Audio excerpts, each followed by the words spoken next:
the biggest cue I can always tell you is when you're working with anything hand, palpating will be your best friend. So when you guys are learning carpal bones, did you guys learn the sum, levers, try positions? Oh. Okay. So this is a dirty saying, and it's the best way to remember your carpal bones, but some levers, try positions they can't handle. And that will list out, yep. Yeah, that will list out the order in which you go through your carpals. And I have to think about it every time I do it, but when you're saying it, you go, okay, so sum, which would be which muscle or which bone? Sum, levers, try, positions, they, trapezium, trapezoid, but some levers try positions that they can't handle. There you go. So it's a dirty phrase, and you'll always remember your dirty phrases. So that's how you're going to remember them. So just work through it as you go through. When you're looking for lunate subluxation, there's special tests for lunate subluxation, but I have never actually gotten those to be great. It's basically you feel it as you move through it, because which direction does a lunate always sublux, or majority sublux? Goes up. So as you go from scaphoid, go to lunate, you're going to be like, oh, that guy is just off. And if you ever kind of wonder if he's really off, move the wrist when your hand is on scaphoid and when it's on lunate.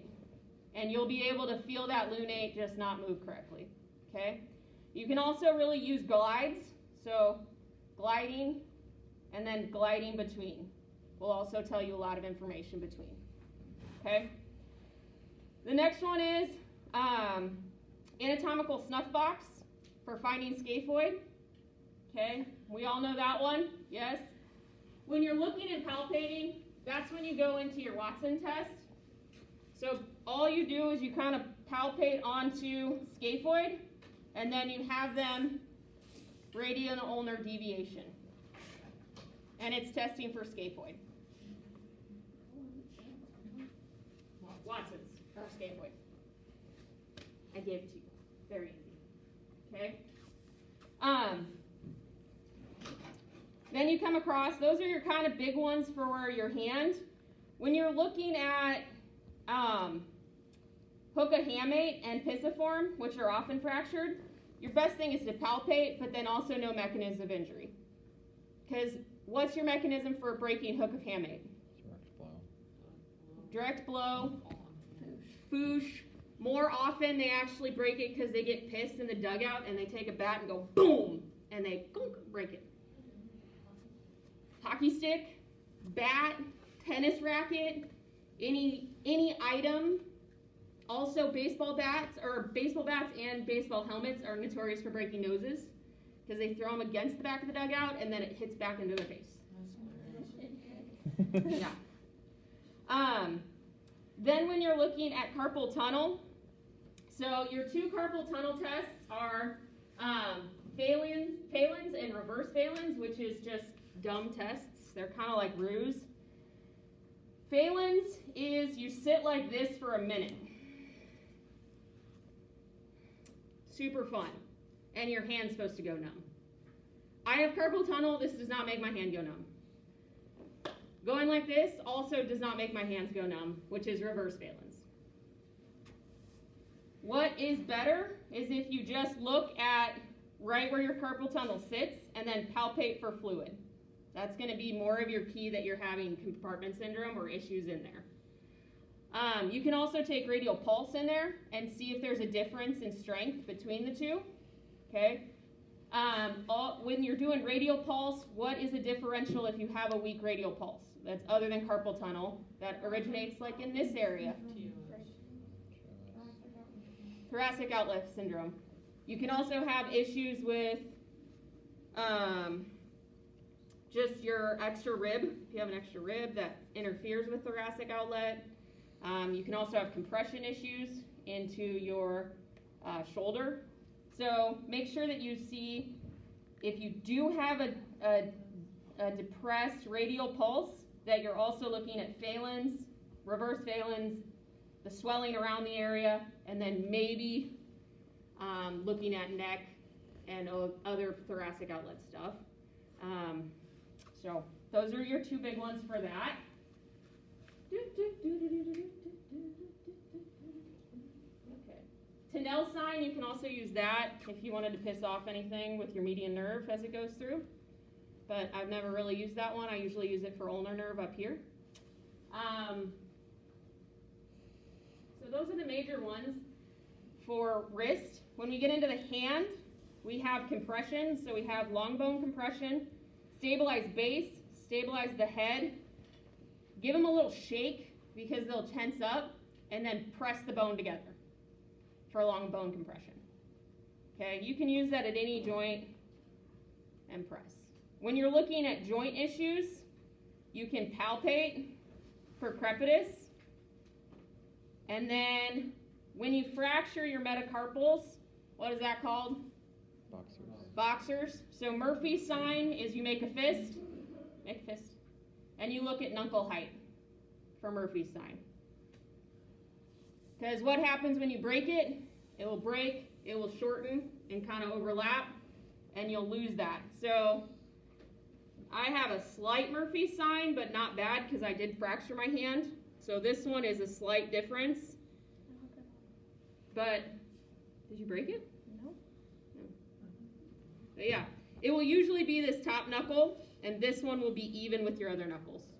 But if you fracture one of your other ones, you can see a slight difference between the hands for Murphy's sign. Okay? And then we have valgus and varus stress tests. So the biggest one and the hardest one you have to learn is for the UCL of the thumb. So the injury to the UCL is also what's it called? Gamekeeper's thumb. So thumbs, because of the saddle joint, are very lax and very hard to get a really good stress test on. Okay, so practice them. I try to stabilize as much as I can, and then try to stress. What you're going to notice is it's going to want to try to curve away from you if you don't stabilize really well. So stabilize as close as you can to the joint, and then stress it. Okay? And compare bilaterally because some people are very lax.